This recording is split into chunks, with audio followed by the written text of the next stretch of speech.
Aptera is one of the most exciting EV startups that I love covering, which is why I'm going to keep you guys posted on them every single month. I want to do like a updates video, so in today's video, we're going to be recapping a few things. For one, they just closed a $4 million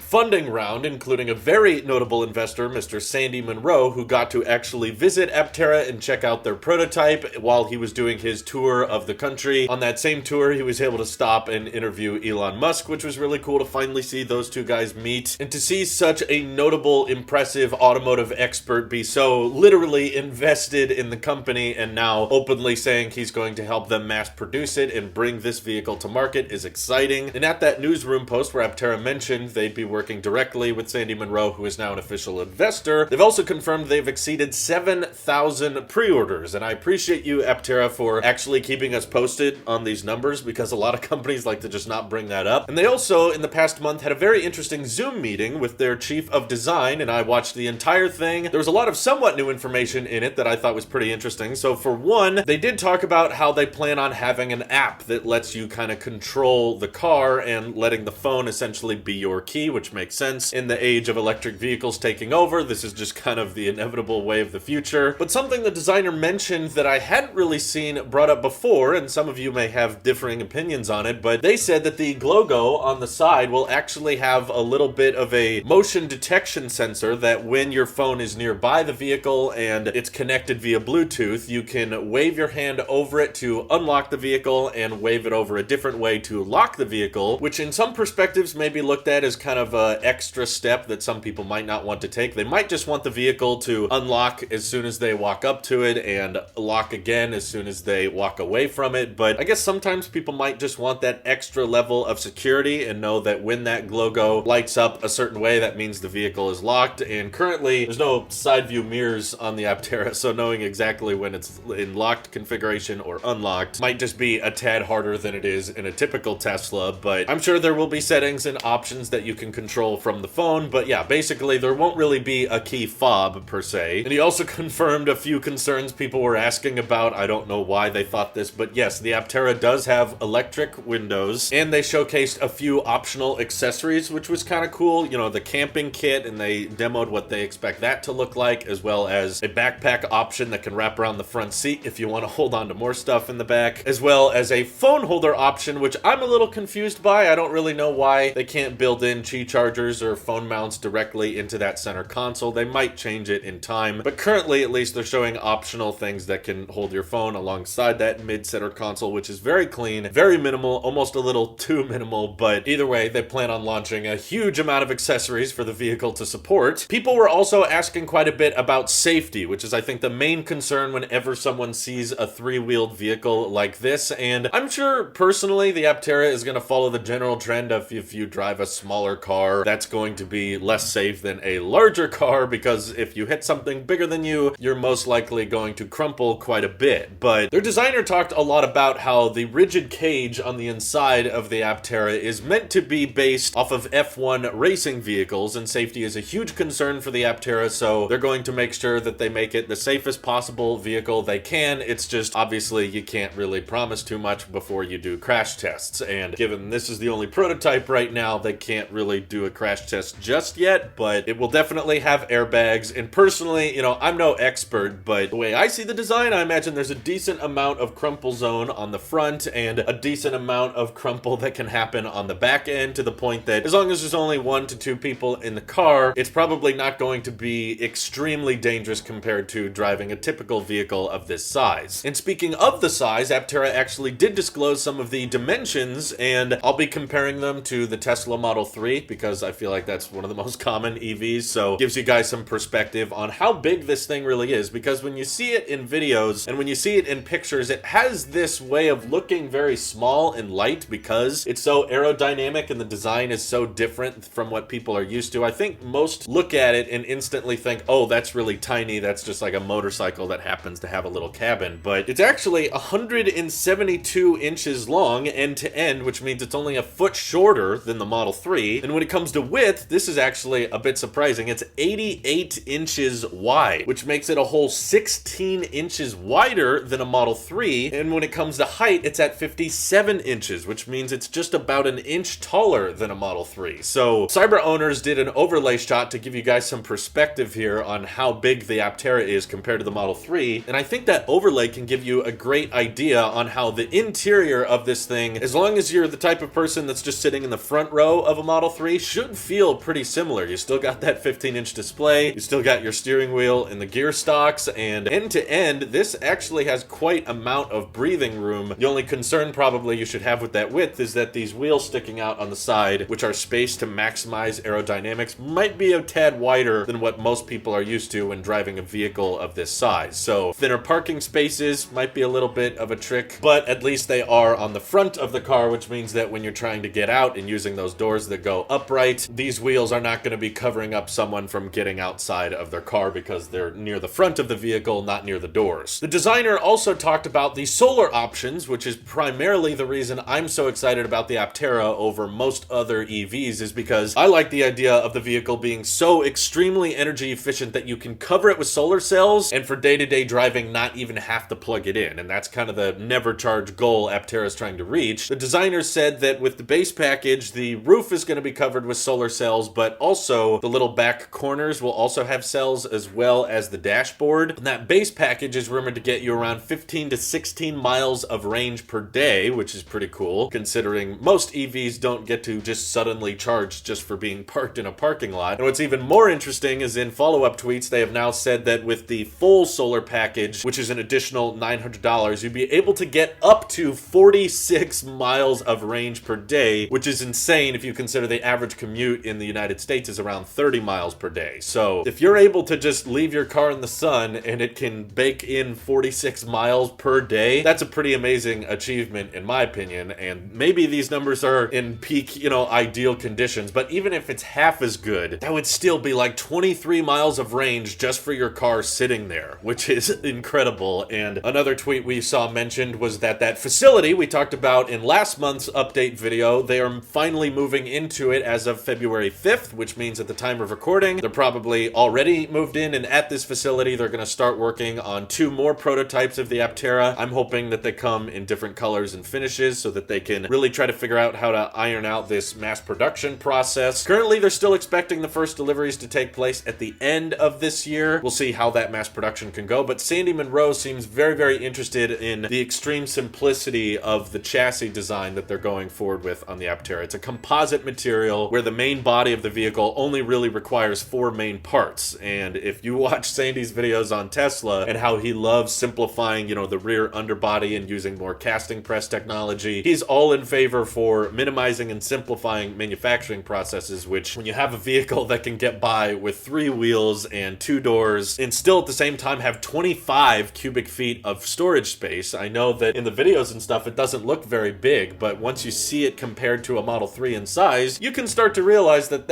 actually is going to be pretty practical, and you're going to be able to fit lots of stuff back there and of course go camping with it if you so desire. So I'm very happy to see that they're making moves on getting their facility up and running. They're collecting more funding and getting more investors involved so that they can use that money to contact the right supply chains and hopefully get a heat pump in this thing, which they've said is their goal. And at the same time, in the back of my head, I'm constantly wondering if they're going to be partnering with Tesla on the Supercharging network. Sandy got some footage of the prototype and we had a clear shot of the Tesla connector on the back half, and Aptera is even posting images of their interior with Tesla superchargers in the rear view screens, which is, either an amazing coincidence or Aptera knows something that we don't. Elon has said that Tesla is already allowing third parties to use the Supercharging network, though it's kind of low-key right now. So if Aptera is going to be the first one to enter it, that is going to be incredible and really put them on the map. And as always, if you feel like reserving one, save yourself $30 and use the code in the description. Appreciate you all for watching. I hope you're as excited for solar electric vehicles as much as I am. Have a great day.